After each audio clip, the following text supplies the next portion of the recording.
नमस्कार दर्शक बंधु सुचित्रा टीवी को स्वागत करुच्ची मु एस्ट्रोलॉजर वास्तुविद डॉक्टर शाश्वती हाजरा। दर्शक बंधु आज आम आलोचना करिबा मीन राशि उपरे। मीन राशि रे आपनकर आर्थिक क्षेत्र केमिति रहउची, स्वास्थ्य क्षेत्र केमिति रहउची, पारिवारिक क्षेत्र, मानसिक क्षेत्र ए समस्त क्षेत्र ऊपर आम आलोचना करिया को जाउचू। तो मीन राशि व्यक्ति विशेष मानकर एही वर्षटा मु कहबी मोटामोटी शुभ फल नेकी आसुची। पुराना आपनकर जति टेंशन पीरियड थिला, आपनकर शरीर बारे बारे असुस्थ होतला, आपनको अजथा अशांति झगड़ा करिया को मन कोतला, आपनकर आर्थिक क्षेत्र रे समस्या होतला, ता आपनकर एई वर्ष आपनकर ठीक ठाक पीरियड आसिया को जाउची। मीन राशि रे आर्थिक क्षेत्र को देखिबा, देखो आग वर्ष आपनकर आर्थिक क्षेत्रटा टिके प्रॉब्लमेटिक रे थिला, खर्चांत पीरियड रे थिला, आपण हठात ऊपर बहुत खर्च करि पकुतले, मुंड काम करनथिला, कोन करिबी कोन नै जानि परनथिले इत्यादि आपण भाबुथिले। तेणु एही वर्ष आर्थिक क्षेत्र आपनक पई मोटामोटी भलरे जीव। आर्थिक क्षेत्र रे उन्नति सहित आपनकर प्रबल माने अर्थ आसीबार माध्यमटा आपनकु फिटी जीव। जो माध्यम रे आपण अर्थ रोजगार करिया को चाहउछंती से अर्थ रोजगार करिवार माध्यमटा आपनकु फिटी जीव। तापर आसीबा स्वास्थ्य क्षेत्र। स्वास्थ्य क्षेत्र को यदि हम देखिया को जीवा, स्वास्थ्य क्षेत्र आपनक पई मोटामोटी आग वर्ष अपेक्षा एई वर्ष भलरे रहिबो। स्वास्थ्य आपनकर एते चिंतित होबा दरकार नै। पूरा आगरो आपनकर स्वास्थ्य बारे बारे खराब होबा, हॉस्पिटलाइजेशन होबा इत्यादि मध्ये देखा जाउतिला, किंतु एही वर्ष स्वास्थ्य आपनकर मोटामोटी भल रहिबो। आपण निजको मध्ये परिवर्तन करिवे, निजर स्वास्थ्य प्रति मध्ये यत्नवान रहिबे, निजर काम करिया को आपण इच्छा प्रकाश करिवे, स्वास्थ्य को नेकी आपण डॉक्टर को सहित परामर्श करिवे इत्यादि आपनकर देखा जाउची। जदि आपनकर किछि पुरातन रोग थिला, जता आपनकर डायबिटीज हो, ब्लड प्रेशर हो, कोनोसी प्रकार क्रोनिक डिजीज हो, जहां मध्ये रहिछि ताहा आपनकर ठीक ठाक हे जीवो एही वर्ष।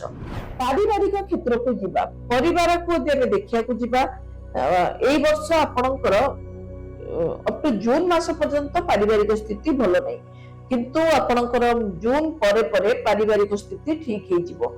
आपण पूर्वरु थिबा वाद विवाद, परिवार अशांति, गंडगोल, का सहित आपनकर स्वामी स्त्री भितर भूल बुझामणा इत्यादि जदि भी किछि रहितिला ताहा आपनकर ठीक हे जीवो। आपनकर मांकर शरीर नै कि आपण चिंतित प्रकाश करूथिले, मांकर शरीर आपनकर जे क्षेत्र रे बृहस्पति मांकर शरीर हठात ऊपर खराब होबा, मांकर मेडिकल केस आसी जीवा इत्यादि जो देखा दउथिला ताहा मध्ये आपनकर ठीक हेबो। मांकर शरीर मध्ये आपनकर ठीक ठाक रे रहिबो। मानसिक स्थिति आपनकर एही वर्ष जाक भल रहिले मध्ये प्रथम 3 मास भलरे रहुनी। वर्षर प्रथम 3 मास मानसिक स्थिति ठीक ठाक रहिबनी, किंतु आपनकर एप्रिल मास जो समय रे आरंभ हो जाउची, एप्रिल रो आपनकर मानसिक स्थिति बहुत स्ट्रांग रहिबो। आपण जे कोनोसी कार्य करिया को चाहुचंती ताहा मध्ये करि परिबे निजर दृढ़ आत्मविश्वास एवं मानसिक स्थिति ठीक रहिबा कारणरू। शारीरिक क्षेत्र को देमे देखिया को जीवा, शारीरिक क्षेत्रटा मध्ये आपनक पई भल रही। आपनकर रोगग्रस्त जो थिले पूर्वरु ताहा मध्ये आपनकर ठीक हे जिवो। एजुकेशन ता जदि हम जीवा दर्शक बंधु, मीन राशि रे एजुकेशन लाइन एई वर्ष बहुत भल अछि। जो माने आगो को आपनकर प्राइमरी एजुकेशन हो किंबा हायर एजुकेशन हो आपनकर पई बहुत भल रही। प्राइमरी हायर एगुडा का आपनकर एजुकेशन लाइन ता बहुत स्ट्रांग रही। आपण इतरे आगो को उन्नति मध्ये करिवे। आपनकर एजुकेशन आपनकर कोथरे एजुकेशन नेबे जोथरे कि आपनकर कंप्यूटर साइंस हो, किछि नुवा कोर्स हो कि माने जोटा कि आपनकर वर्तमान जुग रे चलीची सेही टाइप रे एजुकेशन आपण जो माने पाठ्यक्रम नउचंती ताक पई एटा लाइन ता बहुत भलो अछि। बिजनेस जदि देखिया को जीवा, व्यवसायिक स्थिति ता आपनकर मोटामोटी भलरे ही रहिबो। व्यवसाय आपण बहुत भलो सुंदर से कथा बार्ता करि कि एई वर्ष रोजगार करि परिबे। आपनकर जदि कंसल्टेंसी बिजनेस अछि, जदि आपनकर कोनोसी माने जगह रे आपनकर कोनोसी स्टॉक दोसंती सेही प्रकार बिजनेस अछि, सेही बिजनेस गुडा का आपनकर बहुत भलो चलिबो।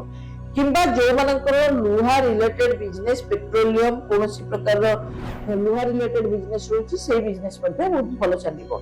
महिला मानक क्षेत्र को जीवा, महिला मानकर पई मध्ये एई वर्षटा आपनकर मोटामोटी देखिया गले भलरे काटिबो। मात्र एप्रिल मास परे महिला माने एप्रिल मास पर्यंत कोनोसी कथा को नेकी सामान्य बदनाम हेई पारती, के आपण को भूल बुझी पारती। तेणु महिला माने एप्रिल मास पर्यंत टिके केयरफुली रहिबे। तो दर्शक बंधु प्रतिकार को आसीबा, मीन राशि रे प्रतिकार स्वरूप मु आपण को कहबी वर्षर प्रारंभ रे कोनोसी ब्राह्मण व्यक्ति को देखिकी गोटे हळदिया वस्त्रटे दियंतु, दान दियंतु। ଯାହାକି ସେ ପରିଧାନ କରିପାରିବେ, ଭଲ ବସ୍ତ୍ର ଦେବେ ଯାହାକି ସେ ପରିଧାନ କରିପାରିବେ। ଆପଣ ମନେ କରିକି ଏଇଟା ଦେବେ କେବେ ନା ଶୁକ୍ଳ ମାସର ଆରମ୍ଭରୁ ଶୁକ୍ଳ ପକ୍ଷ ଗୁରୁବାର ଦିନ ଦେଖିକି ଆପଣ ଦିଅନ୍ତୁ।